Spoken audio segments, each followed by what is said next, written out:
Hello students, welcome to AB classes.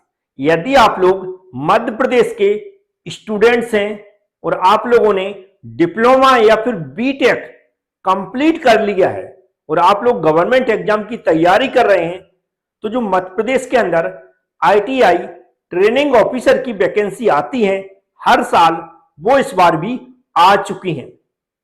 और यदि आप लोग फॉर्म भरना चाहते हैं तो कुछ डिटेल्स में आगे समझाना चाहता हूं इसके नोटिफिकेशन के जरिए। तो इस वीडियो को पूरा देखेंगे तो आपको सब कुछ समझ में आ जाएगा। सबसे पहले हमें करना क्या है, जो व्यापम की वेबसाइट है उसको ओपन कर लेना है। व्यापम की वेबसाइट का अब नाम चेंज हो गया, इसका हो गया esbmpgovernment.in, लेकिन आप लोग उसकी टेंशन न लें, हमें व्यापम ही लिख देना है। यदि आपने ऐसा व्यापम लिख दिया है और सर्च मार दिया है तो उसकी जो वेबसाइट आएगी वो यहां पर, इसका एक बार नाम पढ़ के सुना देता हूं क्योंकि इसी पर हमें क्लिक करना है।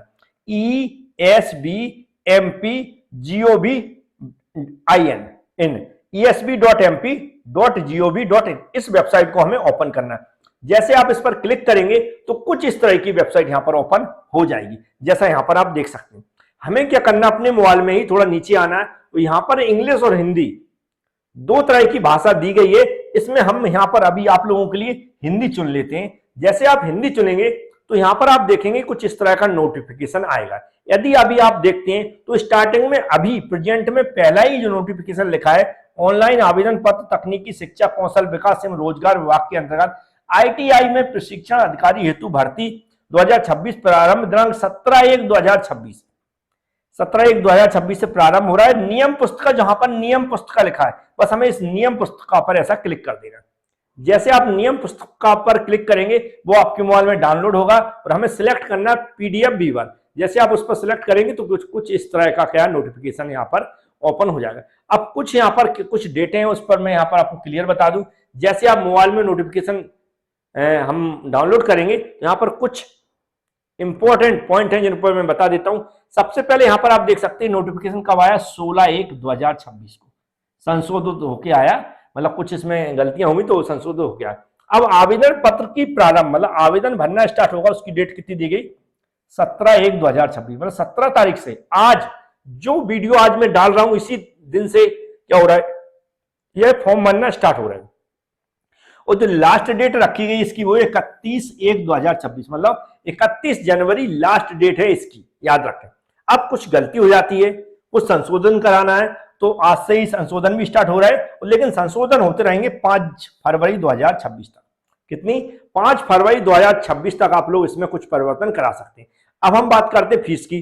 तो नॉर्मली जो अनारक्षित अभ्यर्थी, मतलब जो जनरल में आते हैं, जनरल के स्टूडेंट को कितने 500 रुपए भरना है ये प्रति प्रश्न पत्र। मतलब हम अलग अलग फॉर्म डालना चाहते हैं क्योंकि ट्रेडें अलग अलग होंगी, अलग अलग टाइप से वैकेंसी, वो मैं अभी बताऊंगा। लेकिन एक फॉर्म भरने का, मतलब एक ट्रेड से फॉर्म भरने का 500 रुपए आपका लगेगा। आप 2-3 ट्रेड जितने में भी डालना चाहते हैं उसके हिसाब से मल्टीप्लाई हो जाएगा। अब यहाँ पर आप देख सकते हैं अनुसूचित जाति, अनुसूचित जनजाति या फिर जो अन्य पिछड़ा वर्ग के अभ्यर्थियों के लिए 250 रुपया प्रति प्रश्न, मतलब एक प्रश्न का कितना होगा, 250 होगा। बकाया आप देख, सीधी भर्ती बैकलॉग के लिए कितना होगा, निःशुल्क रहेगा। तो ये आपको समझ में आ गया, जो फॉर्म भरने की फीस भी समझ में आ गई। ये बहुत इंपॉर्टेंट है। जैसे आपने मान लो फिटर से भी डाल दिया आपने, या आपने ड्राइंग से भी डाल दिया, या आपने टर्नर से भी डाल दिया, आपने वेल्डर से भी डाल दिया, ऐसे करके आपने जितनी ट्रेड से डालेंगे उसमें मल्टीप्लाई करेंगे फीस का, उतने बार ही मल्टीप्लाई होगा। तो आप एक ट्रेड के लिए 500 रुपए, दूसरी ट्रेड के लिए फिर से 500 रुपए, ऐसे करके फीस आपकी बढ़ेगी। तो ये फीस का ध्यान रखेंगे हम लोग। अब आगे बढ़ते हैं। ये तो हो गई कि कब से स्टार्ट हो रहा है, क्योंकि यहाँ पर 31 से पहले हमें फॉर्म भर लेना है, इस चीज का हमें बहुत अच्छे से ध्यान देना। अब यहाँ पर क्या है, जो पेपर की बात की जा रही है, पेपर देखें तो यहाँ पर जो पेपर होगा वह सबसे पहले कितने घंटे होगा, 2 आवर्स का, 2 घंटे का पेपर होगा। 2 घंटे का पेपर होगा, याद रखें। यहाँ पर जो लिखा हुआ 2 घंटे का पेपर होगा वह 27 तारीख से स्टार्ट होंगे। मतलब आपके पास सिर्फ 1 महीना बचा हुआ तैयारी करने के लिए। 27 फरवरी से पेपर स्टार्ट हो जाएंगे। 27 फरवरी से आपके पेपर स्टार्ट हो रहे हैं। पेपर क्या होगा, 2 पालियों में होंगे, सुबह होंगे। सुबह जो पेपर होंगे, अगर रिपोर्टिंग टाइम देखें तो 7:30 रहेगा, पर इसका जो महत्वपूर्ण कुछ निर्देश है। नॉर्मल जो पेपर का सही टाइम देखें तो 9:30 से 11:30 रहेगा। पहली पारी में जिनका भी पड़ेगा, तो दूसरी पारी में जिनका पड़ेगा उनका रहेगा 2:30 से 4:30 के बीच। मतलब दिन में 2 बार पेपर होंगे, एक ही स्टूडेंट के नहीं, अलग अलग स्टूडेंटों के। याद रखिए, पालियों का मतलब है कि दिन में 2 बार पेपर होना है। अब आपका पेपर कौन सी पाली में पड़ता है, कौन से टाइम में पड़ता है, ये आपके एडमिट कार्ड में लिखा आएगा, लेकिन दिन में 2 बार पेपर होगा और अलग अलग स्टूडेंटों का होगा। मतलब आपको एक बार पेपर देना है ना, क्योंकि क्या होता है एमपीपीएससी में क्या होता है, हमें 2 बार पेपर देना पड़ता है, लेकिन इसमें ऐसा नहीं। पालियों का यहां पर मतलब है क्लियर कि आपका कौन से पाली में पड़ेगा ये आपके एडमिट कार्ड में आएगा, लेकिन 2 घंटे का पेपर देना है, 9:30 से 11:30 या फिर 2:30 से 4:30। अब जो भी पड़ेगा इसका है ना, लेकिन 27 से स्टार्ट हो रहा है, 2 पारियों में पेपर हो रहा है, प्रथम पारी में या द्वितीय पारी में ना। अब जिसमें भी आपका पड़ेगा तो उसके हिसाब से हो जाएगा, लेकिन पेपर एक ही होगा। लेकिन कितना होगा पेपर हमारा, कितना होगा, एक होगा, 2 पेपर नहीं होंगे। पेपर कितना होगा, 1 पेपर होगा ना। तो याद रखें 1 पेपर के अंदर अब क्या क्या सिलेबस आ रहा है मैं आगे बताऊंगा, कितने नंबर का आएगा वो भी मैं बताऊंगा। कुछ इंपॉर्टेंट यहाँ पर इंस्ट्रक्शन है, इसके बारे में ध्यान रखें, क्योंकि डिप्लोमा बीटेक के स्टूडेंट जो गवर्नमेंट एग्जाम के फॉर्म कम भरते हैं, क्या कम भरते हैं, तो जो मध्य प्रदेश का रोजगार पंजीयन कार्यालय है, मध्य प्रदेश का रोजगार पंजीयन कार्यालय है, वो अभी भी आप पंजीयन करा सकते हैं। तो वह क्या है, अनिवार्य है। पहला ही पॉइंट यहां पर लिखा, वह क्या अनिवार्य है, मतलब ये आपने नहीं कराया तो आप फॉर्म नहीं भर सकते हैं, ये आपने नहीं कराया तो फॉर्म नहीं भर सकते हैं। तो हमारा पंजीयन कराना जरूरी है। किसी भी एमपी ऑनलाइन के पास जाएंगे वो पंजीयन आपका करवा देगा, कैसे करो। बकाया कुछ इंस्ट्रक्शन है जो आप इसको डाउनलोड करके पढ़ सकते हैं कि कोई भी हमारे पास जो पहचान पत्र होगा, चाहे वो आधार कार्ड हो या कोई ड्राइविंग लाइसेंस हो या कोई कुछ और हो, उसमें फोटो लगा होना चाहिए। क्या होना चाहिए, फोटो हमारा लगा होना चाहिए। बकाया कुछ बेसिक इंस्ट्रक्शन है जो कि एग्जाम से रिलेटेड है, वो नॉर्मली है ना, इतने इंपॉर्टेंट नहीं है, जैसे आप पढ़ सकते हैं, लेकिन एग्जाम देने से पहले कि इनमें हमें क्या क्या ले जाना, क्या क्या नहीं ले जाना एग्जाम में। बकाया आप देख सकते हैं यहां पर,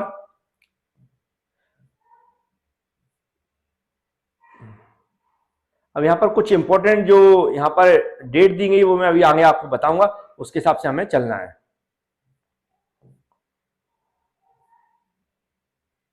अब यहाँ पर कुछ डिग्री के बारे में दिया गया, तो प्रशिक्षण अधिकारी पद 1 से 9 तक के प्रत्येक व्यवसाय के कुल पदों के लिए 50% पद इंजीनियरिंग डिग्री और डिप्लोमाधारी उम्मीदवार। देखो याद रखें, क्लियर लिखा है, इस चीज को बहुत अच्छे से नोट कर ले, क्योंकि यहाँ पर स्टूडेंटों को सबसे ज्यादा डाउट रहता है। 4.6 4.7 अच्छे से पढ़ लेना है, 4.6 और 4.7 अच्छे से पढ़ लेना। क्या लिखा, प्रशिक्षण अधिकारी पद सरल क्रमांक 01 से 9। याद रखें, जो अभी आगे हम लोग जो टेबल देखने वाले हैं 01 से 9 के बीच में, इसमें प्रत्येक व्यवसाय के कुल पदों में से 50% जो पद है वो इंजीनियरिंग डिग्री या डिप्लोमा उम्मीदवारों से भरे जाएंगे। ठीक है, बकाया आईटीआई से भरे जा सकते हैं, लेकिन 50% उसमें से डिप्लोमा इंजीनियरिंग के लिए रिजर्व रहेगा। याद रखें, ठीक है। यदि किसी व्यवसाय में कुल पदों में से 50% या अधिक डिग्री डिप्लोमाधारी उम्मीदवार मेरिट के आधार पर चयनित होते हैं, तो फिर 50% की सीमा को ध्यान में नहीं रखा जाएगा। लो, ये भी बड़ा इंपॉर्टेंट, 4.7 दोनों चीजों को बहुत अच्छे सोच लें कि 50% जो सीटें हैं वो डिप्लोमा और बीटेक के लिए रिजर्व है, लेकिन अगर आप लोग ही मेरिट में पूरे आ जाते हो तो आईटीआई को फिर जगह नहीं मिलेगी, आप लोगों को ही लिया जाएगा, फिर मेरिट के हिसाब से आपके परसेंटेज और बढ़ जाएगा। तो याद रखें, ऐसा नहीं है कि 50% तो मिलना ही है, वो तो कंपलसरी है, इसके ऊपर भी आपको मिलेगा जो वैकेंसी है उसमें जगह, सिर्फ आपकी क्या मेरिट में ज्यादा से ज्यादा संख्या होना चाहिए। ये भी आपको समझ में आ गया होगा 4.7 का पॉइंट, क्योंकि इंपॉर्टेंट पॉइंट थे, बहुत सारे स्टूडेंटों को यहाँ पर क्वेश्चन रहता है। 50% डिग्री डिप्लोमा उम्मीदवारों की संख्या किसी व्यवसाय के कुल पदों पर सुनिश्चित की जाएगी। उदाहरण स्वरूप प्रशिक्षण अधिकारी इलेक्ट्रीशियन के विज्ञान कुल पदों की संख्या 60 है, जिसमें से मतलब जो यहाँ पर कुछ रिजर्वेशन दिया है, उस रिजर्वेशन के आधार पर उसमें भी क्या होगा, बंटवारा होगा। तो इस चीज का हमें याद रखना है। अब ये बात हो गई, एक क्लियर है कि हमें कितनी वैकेंसी मिलेंगी, संविदा भी कुछ दी गई है, इससे भी हमें ज्यादा नहीं देखना है, क्योंकि हमें जो मेन देखना है एज। हाँ, जो इंपॉर्टेंट पॉइंट यहाँ पर दिखाने वाला हूं वो है एज। एज का ध्यान रखें, अच्छी खासी एज मिली है, 21 से 40 साल मिली है और 18 से 40 साल मिली है। 2 तरह की है, मध्य प्रदेश लोक सेवा आयोग से भरे जाने वाले पद राजपत्रित अधिकारी जो वगैरह 21 से 40 है, और लोक सेवा आयोग की परिधि से बाहर तृतीय चतुर्थी श्रेणी के पद मुख्य 18 से 40 साल है ना। तो इसमें क्या, अब जो अनुसूचित जनजाति उनको 21 से 45 साल है और 18 से 45 साल है, तो ये एज हो गई। प्लस इसमें कुछ छूट भी दी गई है, छूट भी मैं बता देता हूं। यहाँ पर आप देख सकते हैं अधिकतम आयु सीमा 5 साल की छूट दी गई, तो क्लियर यहाँ पर आप देख सकते हैं कितने की, अधिकतम 5 साल की यहाँ पर छूट दी गई, ये भी आप देख सकते हैं। मतलब 45 साल तक यदि आपकी एज अभी नहीं हुई है 45 तो आप इसका फॉर्म को भर सकते हैं। तो ये कॉमन चीजें पहले भी ऐसी छूटें दी गई हैं, तो कोई नया नहीं है इसमें, व्यापम का वही कॉमन नोटिफिकेशन है, लेकिन कुछ इंपॉर्टेंट और निर्देश हैं जो मैं आगे आपको बता दूं।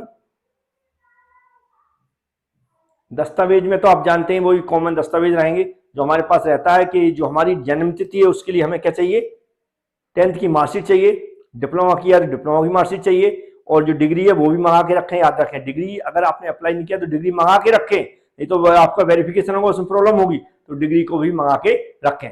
दस्तावेजों का परिचय वो अलग अलग ITI में रहेगा। अब कुछ हमारे क्वेश्चन की बात कर लेते हैं कि जो हमारे सिलेबस में क्या रहेगा, और इंपॉर्टेंट है यहाँ पर सबसे ज्यादा। तो देखो क्या लगा, पाठ्यक्रम सभी पदों के लिए ट्रेड से संबंधित हमारे कितने 75 क्वेश्चन पूछे आएंगे। कितने, देखो ट्रेड से आज पूछे आएंगे, और कितने पूछे जाएंगे, 75 क्वेश्चन। ट्रेड से कितने पूछे जाएंगे, 75 क्वेश्चन। जैसे आपने फिटर से भरा है तो फिटर के 75 क्वेश्चन, ड्राइंग और मैथ से भरा है तो 75 क्वेश्चन, सिर्फ 75 क्वेश्चन पूछे जाएंगे आपकी ट्रेड से, प्लस 25 क्वेश्चन। प्लस क्या लिखा है यहाँ पर, कक्षा 10वीं स्तर के निम्न विषयों, मतलब 25 क्वेश्चन जो वस्तुनिष्ठ रहेंगे, वो साइंस, सामान्य ज्ञान, तार्किक ज्ञान और बेसिक कंप्यूटर। ये जो क्या लिखा, साइंस और मैथ, सामान्य ज्ञान, तार्किक ज्ञान, बेसिक कंप्यूटर ज्ञान, इन सबसे जो रिलेटेड है वह कितने रहेंगे, 25 क्वेश्चन रहेंगे। मतलब टोटल जो क्वेश्चन हो जाएगा कितना हो जाएगा हमारा, 100 हो जाएगा। तो 100 जो क्वेश्चन रहेंगे इसके लिए हमें 2 आवर्स मिलेंगे।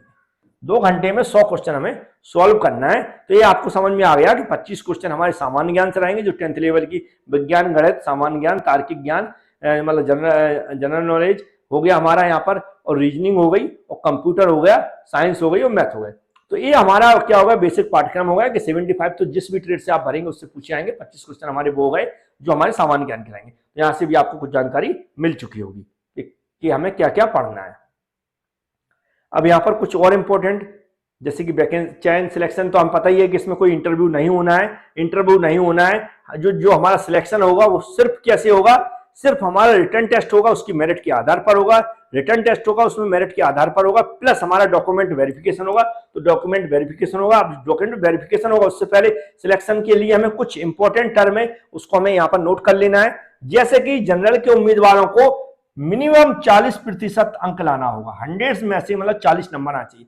अगर 100 नंबर का पेपर है और 100 के 100 नंबर, 100 के 100 क्वेश्चन हमारे इसमें जो पेपर पूछेगा उसमें कोई गलती नहीं है तो 100 नंबर कंसीडर किए जाएंगे। 100 में से 40 तो लाना कंपलसरी है, तब आप क्वालिफाई माने जाएंगे। अगर 40 नंबर नहीं ला रहे हैं तो आप अनक्वालिफाई वैसे हो जाएंगे।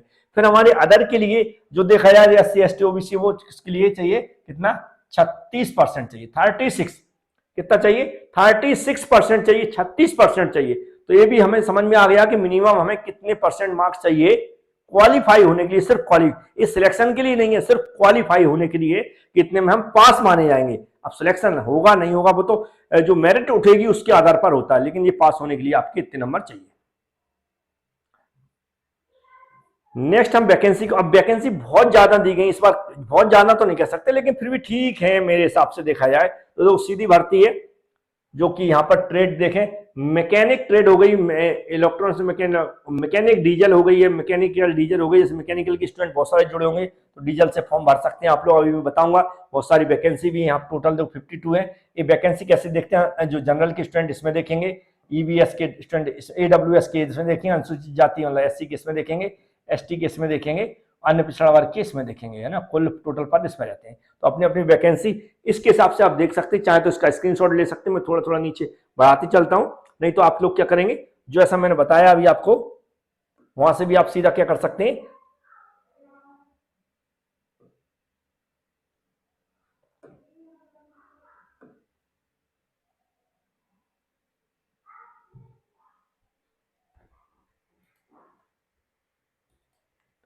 तो इसका नोटिफिकेशन डाउनलोड कर लें या फिर आप यहां से स्क्रीनशॉट ले सकते हैं। मैं आपको क्लियर, पहले तो मैंने वैकेंसी के बारे में बता दिया कैसे कैसे हमें अपनी वैकेंसी देखना है, यहाँ पर अपनी ट्रेड देखना है। लेकिन ये कॉमन वैकेंसी दी गई कि टोटल कितनी कितनी, अब इनको सिंप्लीफाई किया गया। आगे मैं बताऊंगा कि इन वैकेंसी में कोई भी ट्रेड है उसमें हम लोग फॉर्म भर सकते नहीं भर सकते, ये हमें देखना है। देखने के लिए आप नीचे आएंगे तो जैसे कि एक दो पहले ही पद के लिए मैं बता देता हूं, जैसे लिखा प्रशिक्षण अधिकारी इलेक्ट्रॉनिक्स मैकेनिक, यहाँ पर मान लो 35 जो टोटल वैकेंसी दी गई हैं अब यहाँ पर बटी हुई है ओपन के लिए, महिला के लिए और जो भी यहाँ पर अदर संविदा के लिए, भूतपूर्व सबके लिए यहाँ पर दी गई है। इनको हमें चेक कर लेना। चेक करने के बाद यहाँ पर इसका वेतनमान जो रहेगा वो लोग 32,800 से 1,36,600 के बीच में रहेगा। अब इसके लिए 3 टाइप से जो क्राइटेरिया मांगा जाएगा। पहला हाई स्कूल अथवा समक्ष अथवा पुराने पाठ्यक्रम से 11वीं परीक्षा उत्तीर्ण के साथ, ट्रेड से एनसीबीटी या आईसीबीटी, जो एआईसीटीबीटी, जो आईटीआई से हमें क्या करना, उत्तीर्ण होना चाहिए, हमें अप्रेंटिस होना चाहिए। या फिर हाई स्कूल से जो इलेक्ट्रॉनिक्स वगैरह में हम बीटेक डिप्लोमा की यदि बात करें तो बीटेक डिप्लोमा के लिए क्लियर लिखा है। ये जो वैकेंसी है एआईसीटी यूजीसी से मान्यता प्राप्त विश्वविद्यालय बोर्ड से इलेक्ट्रॉनिक्स, इलेक्ट्रिकल एवं टेलीकम्युनिकेशन, जो बहुत सारी ब्रांच लिखी, इससे हमें क्या चाहिए, क्या लिखा है, बीटेक या डिप्लोमा, क्या लिखा, इंजीनियरिंग टेक्नोलॉजी में स्नातक उपाधि अथवा पॉलिटेक्निक से डिप्लोमा उत्तीर्ण चाहिए। मतलब यहाँ पर क्लियर लिखा। तो हम सब कोई भी वैकेंसी देखेंगे, जैसे हम देखेंगे यहाँ पर 31 पद हैं। अब यहाँ पर मैंने देख ली प्रशिक्षण अधिकारी इलेक्ट्रॉनिक्स मैकेनिक की बात कर रहा है, तो इसकी डिटेल्स कहाँ है, देखो ये भी वैकेंसी उसी टाइप की है, इसलिए इनकी डिटेल्स एक साथ नीचे दी गई। ये भी वैकेंसी उसी टाइप की है, तो यहाँ पर इसकी डिटेल्स दी गई। यहाँ पर आप देख सकते हैं जो लिखा है एआईसीटी या यूजी से मान्यता प्राप्त क्या है, जो भी ब्रांच दी गई, और यहाँ लिखा रहता है इंजीनियरिंग टेक्नोलॉजी में स्नातक उपाधि अथवा पॉलिटेक्निक। तो इस तरह आप इसको पूरा चेक कर सकते हैं। और मैं आगे बता देता हूँ, जैसे डीजल मैकेनिकल के स्टूडेंट यहाँ से आप देख सकते हैं, डीजल मैकेनिक के 52 पद है। यहाँ पर ओपन महिला जो भी है, ओपन महिला, ये सब सारा आप चेक कर सकते हैं। एससी एसटी ओबीसी के साथ, या तो ऐसे में जाएंगे तो आपको क्या एससी एसटी ओबीसी के दिख जाएंगे, कौन सी ओपन है कौन सी महिला के लिए, ये सब कुछ आप चेक कर सकते हैं। अब यहाँ पर देखा है जैसे एससी के लिए देखें या जनरल के लिए ओपन मतलब होता है इसमें महिला भी भर सकती हैं और हमारे पुरुष भी भर सकते हैं। लेकिन ये 5 सीटें महिलाओं के लिए एकदम फिक्स हो गई है, इनके लिए महिलाओं का सिलेक्शन होगा, और एक टोटल 15 है। ऐसे आप चेक कर सकते हैं।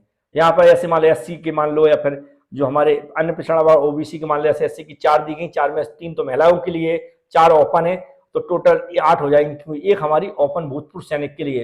यहाँ पर 4 के लिए एलिजिबल कौन से हैं, हमारे मेल स्टूडेंट हैं। फीमेल जो स्टूडेंट हैं वो 3 पे फिक्स है उनका काम, तो 3 पर फिक्स है उनकी, 3 तो वैकेंसी रहेंगी। इस तरह आप लोग अपना यहाँ पर चयन देख सकते हैं या सिलेक्शन देख सकते हैं। ये यहाँ पर इसकी क्या रहती है, वेतनमान रहता है। अब इसके लिए हम एलिजिबल हैं कि नहीं, यहाँ पर आप देखो एआईसीटी या यूजीसी से मान्यता प्राप्त विश्वविद्यालय की मैकेनिकल एवं मैकेनिकल इंजीनियरिंग, ऑटोमोबाइल से इंजीनियरिंग टेक्नोलॉजी में स्नातक मतलब बीटेक अथवा पॉलिटेक्निक से डिप्लोमा उत्तीर्ण अथवा हल्के मोटर यान का लाइसेंस, मतलब इसमें लाइसेंस भी चाहिए। क्या चाहिए, इसमें लाइसेंस भी होना चाहिए आपका है। 18 साल के आप लोग हो गए होंगे तो लाइसेंस मुझे लगता बन गया होगा, तो लाइसेंस भी इसमें हमें चाहिए। तो ये आपको समझ में आ गया होगा कैसे हम लोग इसको देख सकते हैं। तो इसी तरह आप लोग सारी वैकेंसी की डिटेल्स देख सकते हैं। मुझे उम्मीद है जो मैंने जानकारी दी वो आपको पसंद आई होगी। चैनल को सब्सक्राइब जरूर कर लें, बेल आइकन पर क्लिक कर लें, जिससे कि आने वाली वीडियो की नोटिफिकेशन आपके पास पहुंच सके। Thank you.